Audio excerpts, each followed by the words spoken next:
So Patrice, thank you with this man who's decided to be a voice. Thank you, Amy, for being here. Yeah, for all returning citizens. And to me, he's a voice and a hero. And now explain to me, why are we here at our Ohio Supreme Court? College of Law, and I am seeking the privilege of being able to sit for the bar exam. I have a prior felony conviction. Because of that, I have to go through a different procedure than obtain permission to sit for the bar exam. In Ohio, an applicant to take the bar goes through what's called a character and fitness procedure. Oh. And that's what I'm going through right now. I previously met with 2 members of the admissions committee, and they approved me. And then I had 2 hearings in front of a 3-member panel, and they disapproved me and recommended that I not be able to reapply for the bar exam ever. So this is something, for lack of a better word, it's an appeal of that ruling, and we are asking the Supreme Court to allow me to apply 2 years from now. So you're going to have to wait 2 years? And how...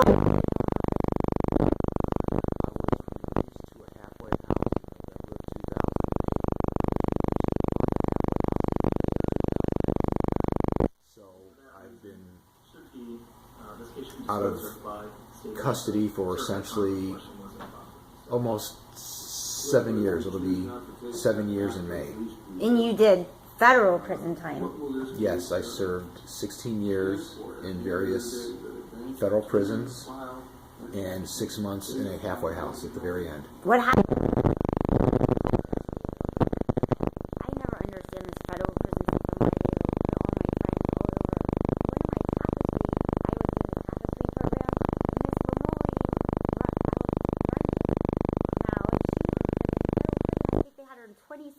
Different federal prisons. I just want to ask a question. What was it like for you? You came home and you got a full scholarship to law school. That's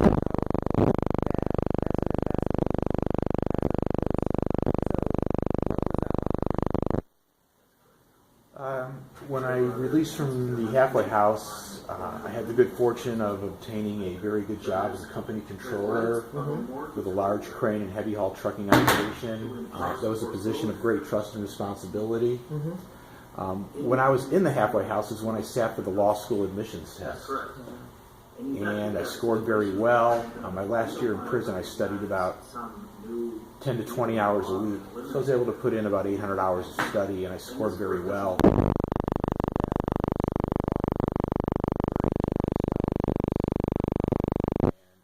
yes, what it's like, it's a great honor, and I've always felt, every day when I walked into that law school, I felt privileged and very grateful. You know, I have a lot of gratitude. The school is very good to me, and it's really changed me as a person. great. I just think that being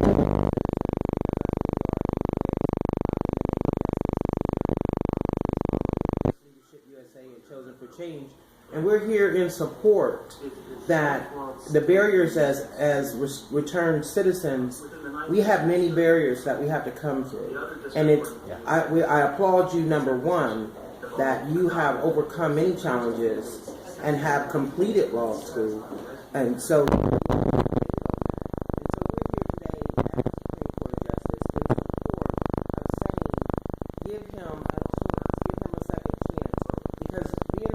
Attorney is going to put you in a position to have better finances to be able to provide for yourself and to be able to be productive in society. So we're here today.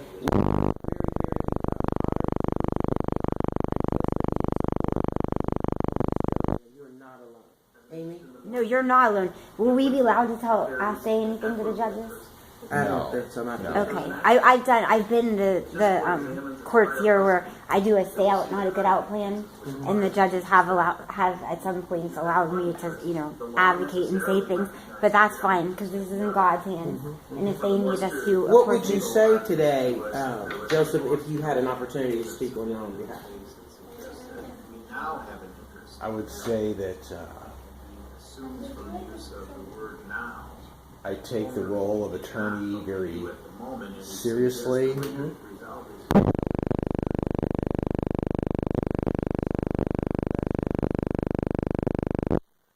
I would never do anything against a client's best interest.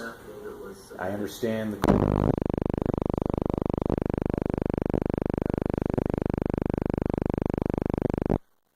previous position, I was a company controller, and I had millions of dollars a day going through my hands.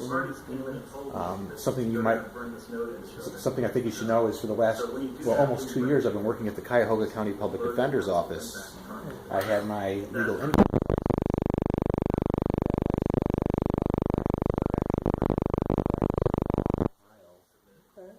for over a year and a half. Good job. And I take that role very, very seriously. I put 100% into every case that I've ever worked on. I work in a great office. We have a lot of mutual respect for each other. I'm referring to the attorneys in the office. And as a matter of fact, one of the attorneys from our office is here arguing my case today.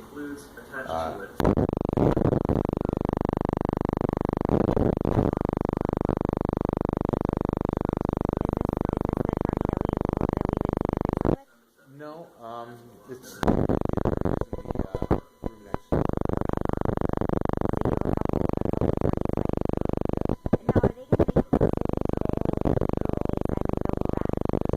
It's the car I was talking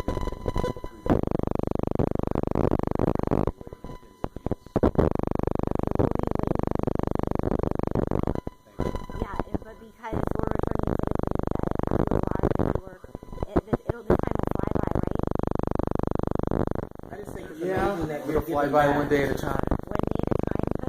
I just think it's amazing that despite your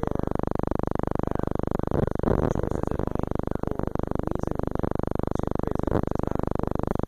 is that you have come out and you have done phenomenal things to get yourself on track to be a productive citizen in society and to be able to give back to society. I think that is just commendable.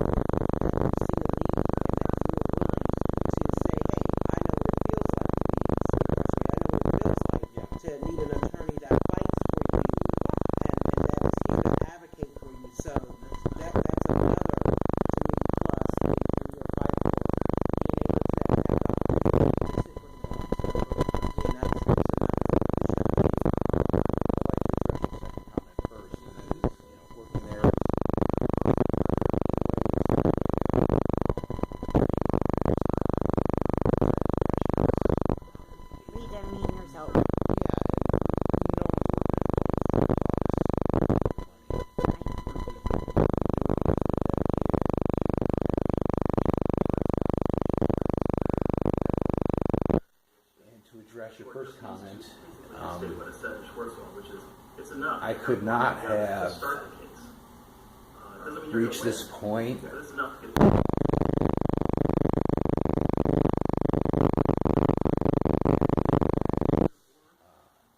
the president of the company that I was fortunate enough to secure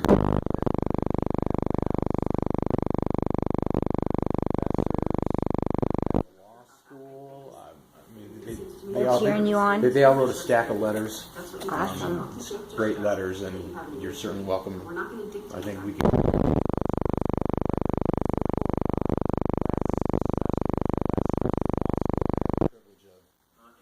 Working in an unpaid externship at the probate court and establishing relationships with some judges, and they wrote me some very kind letters that I'm very, very grateful for.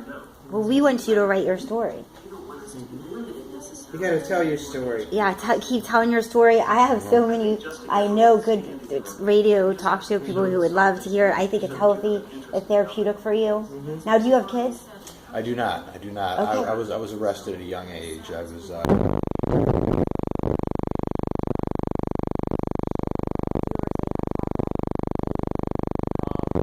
She actually died while I was in prison.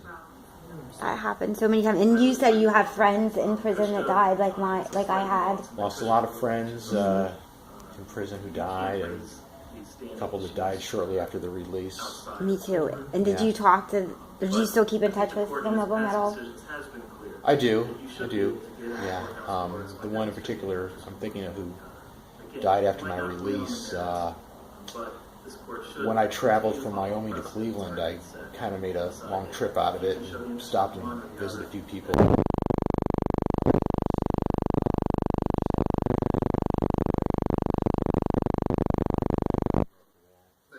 Well, God is proud of you. We are proud of you. I know our entire Facebook and the country that we tag will be proud of you.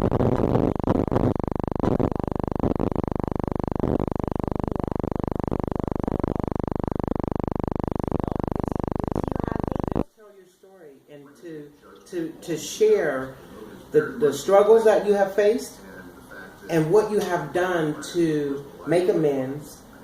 Your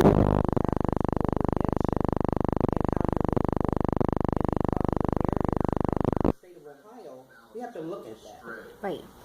You know, we have challenges, we have barriers, but we are overcomers because we share our story and we share the struggle to get there. And so you are amazing, whether anybody's told you that or not.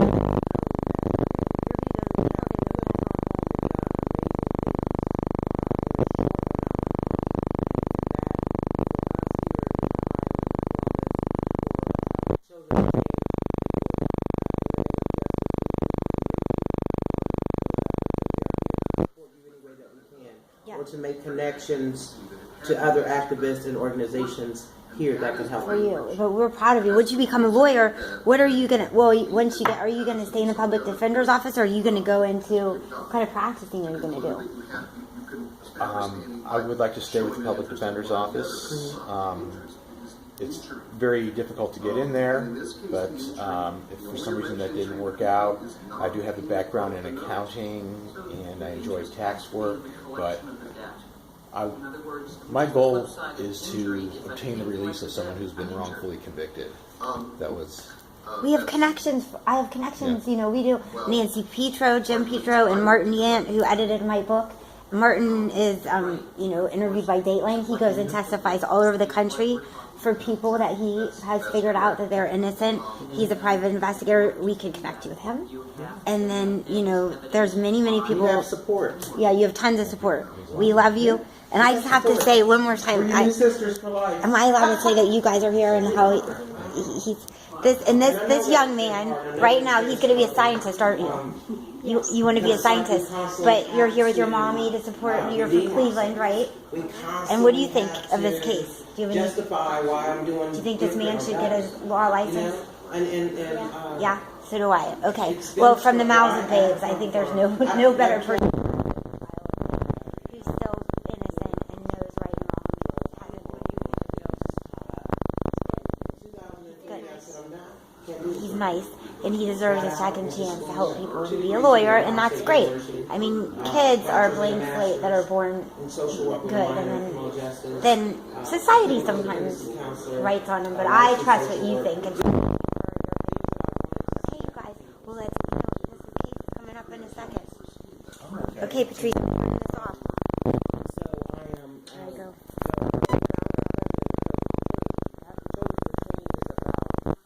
Integrating cognitive behavioral therapy. I do